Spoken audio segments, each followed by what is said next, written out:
Last Sam's Cage by David A. Poulsen. Chapter 16, page 165. Jeremiah. Eddie couldn't remember the last name. He wasn't sure he'd ever heard it, but Jeremiah was the first name he remembered that much. Jeremiah was a fence. Eddie'd met him once before when he and two friends unloaded some stuff they'd stolen out of a parked car.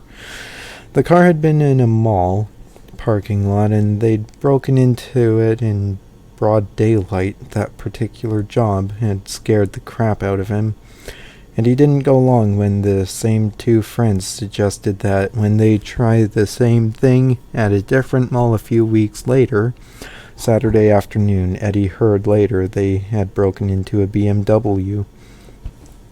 They'd been caught before. They even got the radar detector unhooked. That got both of them to stay in the CYOC. But right after the first car break-in, the three of them had headed over to Inglewood to move the stolen stuff. One of the guys, Terry Graydon, had dealt with Jeremiah before and knew where to find him. Terry said to let him do the talking. He had to say exactly the right thing, sort of like code. To Eddie, the episode was like something out of a really dumb spy movie. They had gone to a new and used car store on 9th Ave. It was one of the only crappy places left in that part of town. Inglewood was an old neighborhood and had been rediscovered by the yuppies, and was now dotted with trendy restaurants, coffee places, and antique stores. East Side, new and used, wasn't in any of those categories. The place was filled with junk. To Eddie, most of it seemed unusable. They had gone inside, and Terry asked the guy behind the counter. You couldn't really call him a clerk. If he had any Fender guitars. The guy was about the greasiest person Eddie had ever seen. Not somebody you'd want to meet in a dark alley or even a well-lit one. The greasy guy looked at each of them in turn. Acoustic or electric? He asked. Terry said, I want a red one. The sales guy wandered off, undoubtedly to a phone somewhere in the back, and after about 10 minutes or so, Jeremiah showed up. As they were going through the little guitar charade, Eddie had almost burst out laughing, but he managed to hold it in. None of them knew another fence, and they weren't sure how to find one. Jeremiah was another story. A cross between a really old hippie and an undertaker from a western movie. He was tall with a long beard that looked like something might have nested in it once. He was dressed in black jeans, a black Harley-Davidson t-shirt, and a black cowboy boots, the old kind with the really pointed toes. They had gone in the back and done their dealing with Jeremiah. It was like a scene from the black and white version of A Christmas Carol, the one where the people who have stripped Ebenezer Scrooge's room of all his stuff are selling it to a crooked used goods dealer. Eddie had been glad when they were out of the dumpy old store and a long way from Jeremiah.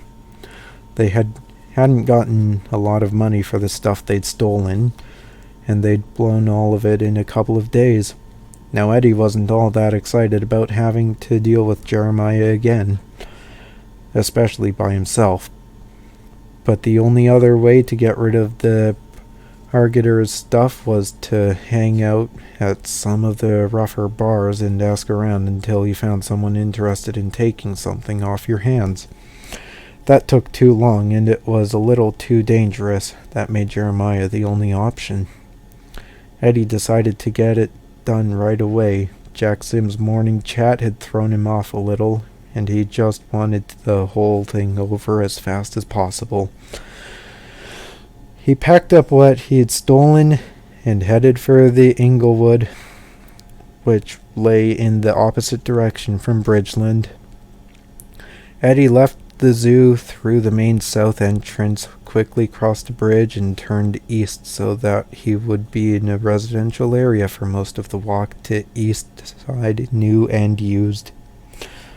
He hesitated for a few minutes outside the store, but when a police cruiser went by, Eddie hurried inside. The greasy guy had been replaced by a smaller, older guy who was almost as greasy and even meaner looking. This new element made Eddie uneasy. What if the guy was an undercover cop? He ruled out the idea right away. Not even the cops could have somebody like this on the payroll. Eddie was still trying to decide whether to stay or go when the guy spoke to him. "What do you need today?" The man sounded like he looked. I'm looking, you got any Fender guitars?" The guy grinned in a way that didn't make Eddie feel any better about it being in the place. "Want a coffee, friend?" That wasn't the right answer. Had Jeremiah moved on? Was he hanging out somewhere else now? Hell, maybe he was in jail. Maybe this creep was undercover after all, or an informer. "No thanks." Eddie shook his head, just wondering about Fender guitars. "That's so? My name's Jules." The man stuck out his hand. It was as dirty as the place. Eddie didn't feel like shaking hands, but he couldn't turn and run for it either. He needed to move the Pargeter's stuff. He shook hands and immediately thought about soap and water. Now Jules was standing closer than Eddie liked. Eddie took a step back. "So you're interested in electric or acoustic?"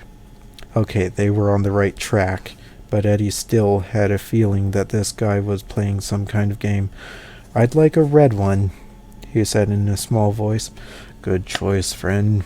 Real good choice. Your name wouldn't be Eddie, would it?" What? No, you must be thinking of somebody else." "Sure, I guess you just look like this guy named Eddie." Jules grinned again. "Well, here's the deal, friend. Turns out you came on a bad day. Jeremiah, he's out of town just now. However, there's also good news, which is that you can deal with me. I'd be happy to help you out. I'll just put the 'Gone for Coffee' sign out and lock the door. Then we'll head into the back room and conduct us a little business." Eddie wasn't sure at all about going into the back room with this creep, but Jules had already gone to the front of the store to lock the door. Eddie looked around behind him. On a table was some camping gear, including a small hatchet for chopping firewood. Eddie unzipped his jacket, stuffed the handle of the hatchet down the front of his jeans so that the blade was just sticking out, and zipped the jacket back up. Jules returned from the front of the store. "Follow me. Right this way into my parlor," said the spider to the fly. Jules grinned again. "Just an expression. You understand." When they were in the back room, Jules set 2 wooden chairs across from each other and sat on the dirtiest one. He pointed at the other. "Go ahead, Eddie. Have a seat. Let me see what you got." Eddie didn't sit. He set the garbage bag on the chair and opened it up. He stepped back. "Help yourself." As Jules rummaged through the bag and pulled things from it, Eddie looked around. The room was disgusting. It was the dirtiest place he had ever been in. Behind Jules was the dining room table laid over on its side. It looked as if someone had been repairing it, or maybe refinishing it. Judging from the amount of dust on the table, Eddie guessed the work had taken place at least 10 years before. The rest of the room looked like one of those crazy appliance stores that were always called Crazy Frank's or Crazy Bob's. There were hundreds of televisions, stereos, car radios, and computers, but there was one thing that didn't fit. Near the back of the room was a car. Eddie couldn't tell what kind of car it was, thanks to the fact it was almost buried in television sets. He also couldn't figure out how the car had gotten inside the building. There were no big doors anywhere that he could see. Jules kept up a constant stream of muttering as he examined each article he took from the garbage bag. Eddie couldn't make out what the man was saying, and he wasn't about to get close enough to find out. After a while, Jules looked up. I'm figuring you got maybe $50 here. Get real, the camera's worth that much? I'll tell you what I'll do, Eddie. Jules was grinning again. I'll give you 60 just 'cause I like you. Jules stood up then. Of course, we could make it an even 100 real easy. Jules reached down and patted the front of his pants. Eddie slipped his hand in front of his coat and took hold of the hatchet. I'll just take the 60, and my name isn't Eddie. He hoped the gesture would force Jules to back off. Jules looked at Eddie for a long time. Finally, he moved his hand away from the front of his pants. He slowly reached into his pocket and took out 3 20s. Then, even more slowly, he handed the money to Eddie. Sometimes it doesn't pay to be unfriendly. It can come back to haunt you.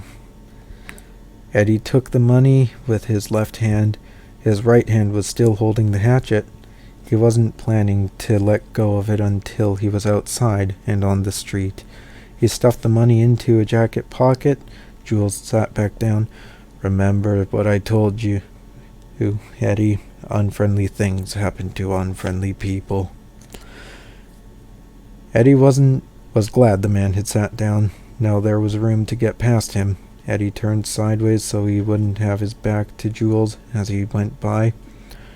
Then he made his way to the door that separated the back room from the rest of the place. Eddie wanted to say something. He wished he could think of the words that would wipe the grin off Jules' face, but he couldn't. Instead, he went through the first door, turned, and ran to the second. Once he was outside, Eddie thought he was going to be sick. He bent over, put his hands on his knees, and took several deep breaths. He'd read somewhere that breathing like that would keep you from getting sick. It seemed to work. His head felt cleaner. His stomach, at least for the moment, stopped doing somersaults. Eddie jaywalked across the other side of the street. He wanted to put some distance between himself and the creepy store with its even creepier guy inside. He wanted to run, not because he was scared. Jules hadn't scared him so much he made Eddie want to be somewhere else. Anywhere else.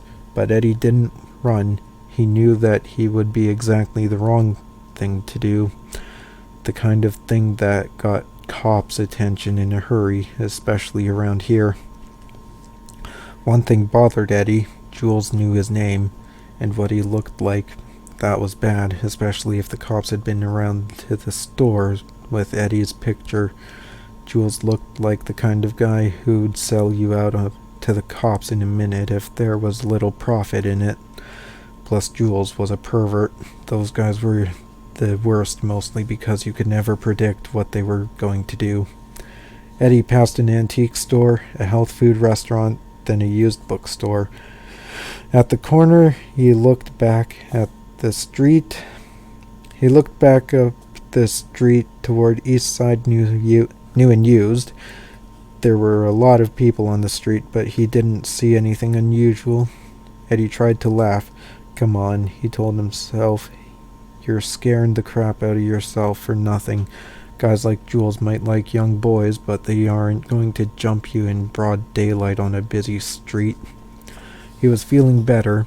He had $60 in his pocket combined with that he got from the B&E. That would hold him for a while, and every step was taking him further away from Jules. The street itself was okay, actually. It was kind of neat. People were obviously trying to turn the once dumpy area into something better. That was cool. There was a coffee shop a couple of places ahead. Eddie went inside. It was nice and cozy. Eddie laughed again as he thought about the job somebody was going to have trying to turn Eastside New and Used into a nice and cozy yuppie joint too. He sat down and ordered a coffee, then changed his mind and asked for it to go. He wanted to get back to the zoo. What was it his dad used to say? It didn't matter where you lived, it was always good to get home. The zoo was his home now, and Eddie wanted to get back as fast as possible. He paid for the coffee, poured generous amounts of milk and sugar into the cardboard cup, and went out onto the street. He turned right and walked as quickly as he dared in the direction of the zoo.